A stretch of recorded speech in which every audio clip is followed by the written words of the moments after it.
Baik, Assalamualaikum warahmatullahi wabarakatuh. Perkenalkan, nama saya Maharani Zuri Gading dengan NIM P05120221083. Di sini saya akan menjelaskan materi psikologi tentang koefisien sikap. Sikap itu ada definisi, komponen, karakteristik, faktor pembentukan, fungsi, dan teori pembentukan atau perubahan. Definisi sikap itu ada 3: berorientasi pada respon, berorientasi pada kesiapan respon, dan berorientasi pada skema triadi. Yang pertama, definisi yang berorientasi pada respon dengan tokoh Louis Thurston, Recensi Lakers, Carlos Osgood. Sikap adalah suatu bentuk atau reaksi perasaan yang mendukung atau favorable maupun perasaan tidak mendukung atau unfavorable terhadap suatu objek, itu menurut Berkowitz. Yang kedua, definisi yang berorientasi pada kesiapan respon dengan tokoh Scaife, Bogaardus, Lapierre, Metz, Allport. Sikap merupakan kesiapan untuk bereaksi terhadap suatu objek yang dengan cara-cara terhadap tersebut. Kecenderungan potensial untuk bereaksi dengan cara terhadap tersebut jika individu dihadapkan pada suatu stimulus yang menghendaki adanya respon. Suatu pola perilaku, tendensi atau kesiapan antisipatif, predisposisi untuk menyesuaikan diri dalam situasi sosial atau respon terhadap stimulasi sosial yang telah terkondisikan. Itu menurut Lapierre. 3. Definisi yang berorientasi pada skema triadik. Sikap merupakan konstelasi komponen kognitif, afektif, konatif yang saling berinteraksi dalam memahami, merasakan, dan berperilaku terhadap suatu objek.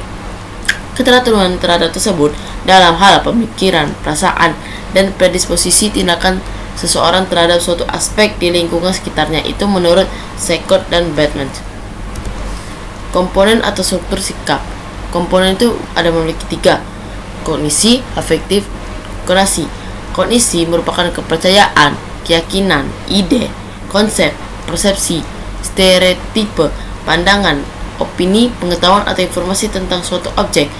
Afeksi itu merupakan emosi, perasaan, nilai-nilai tentang suatu objek, sedangkan konasi itu merupakan kecenderungan bertingkah laku atau bertindak terhadap suatu objek. Ada konatif atau perilaku, kognitif atau pengetahuan, dan afekt itu adalah perasaan. Karakteristik sikap memiliki ada 4. Sikap disebutkan dengan cara-cara individu bertingkah laku. Sikap ditunjukkan mengarah kepada objek psikologis. Sikap merupakan sesuatu yang dipelajari, dan sikap mempengaruhi perilaku, itu menurut Breakup tahun 1991. Sikap versus perilaku. Sikap itu ada predisposisi, tendensi, kecenderungan untuk berperilaku. Belum bisa dikatakan perilaku atau tindakan atau aktivitas. Sikap dapat memprediksi perilaku yang akan muncul. Sikap dapat mempengaruhi perilaku, dan sikap juga tidak secara langsung berhubungan dengan perilaku. Faktor pembentukan sikap. Sikap adalah sesuatu yang dipelajari melalui adanya interaksi sosial, saling mempengaruhi pola perilaku. Faktor yang mempengaruhi pembentukan sikap ada pengalaman pribadi, kebudayaan, orang yang dianggap penting, itu seperti orang tua, keluarga, pacar, sahabat, pemimpin, dan ada media massa, institusi atau lembaga, pendidikan dan agama, dan faktor emosional dalam diri kita atau secara individu. Fungsi sikap itu menurut Katz tahun 1990. Yang pertama ada utilitarian functions, yaitu sikap kemungkinan individu untuk memperoleh atau memaksimalkan reward dan meminimalkan punishment, mencapai sasaran dan tujuan. Yang satu, sikap pada mata kuliah, rajin belajar dengan dapat nilai A.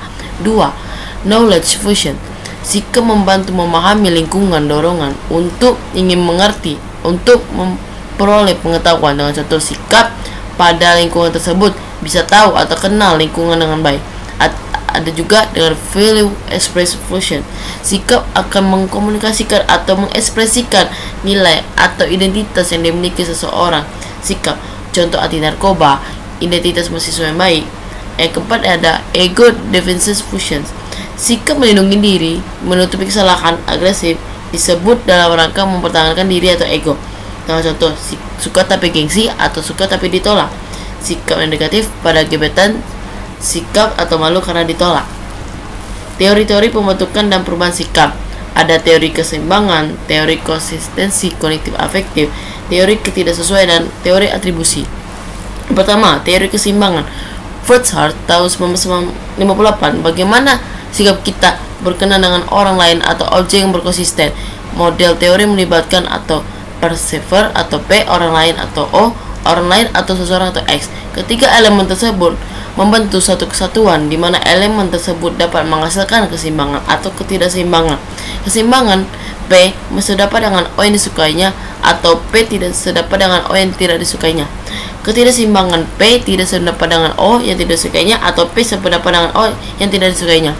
Keseimbangan merupakan untuk mencapai keseimbangan. Ada balance triadics dan unbalanced triadics.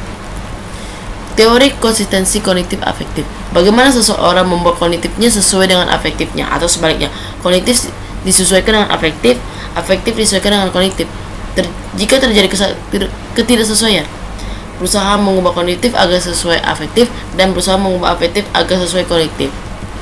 Kognitif diubah mengikuti afektif. Contoh sikap terhadap merokok, afektif suka merokok.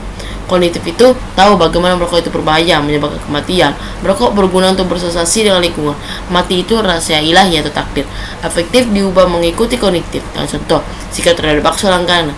Kognitif tahu bahwa bakso B ternyata dari daging tikus. Afektifnya suka makan bakso B. Dan juga ada tidak suka makan bakso B. Yang ketiga ada teori ketidaksesuaian atau dissonance teori. Sikap akan berubah untuk mempertahankan konsentrasinya dengan perilaku nyatanya. Sumber pokok inkonsistensinya ada dua: akibat pengambilan keputusan, akibat perilaku yang bertentangan. Inkonsistensi dapat mengubah sikap agar sesuai perilaku. Contoh, sikap negatif pada si X tapi berperilaku baik dan akrab. Lama-kelamaan sikap berubah jadi positif agar tidak dianggap PHP oleh lingkungan sekitar. Yang keempat, ada teori atribusi atau attribution theory. Berbeda dengan ahli pada sebelumnya. Ahli pada umumnya itu sikap tersebut berdasarkan pertimbangan kognitif dan afektif. Teori ini berpendapat sikap tersebut bukan berdasarkan peninjauan ke dalam diri, tapi kesimpulan penilaian terhadap perilaku dan persepsi situasi. Perubahan perilaku tersebut menunjukkan perilaku sikap. Dengan contoh, perilaku tidak mencontek akan dipuji guru. Inilah akan tetap baik jika sikap pada contek tidak suka mencontek.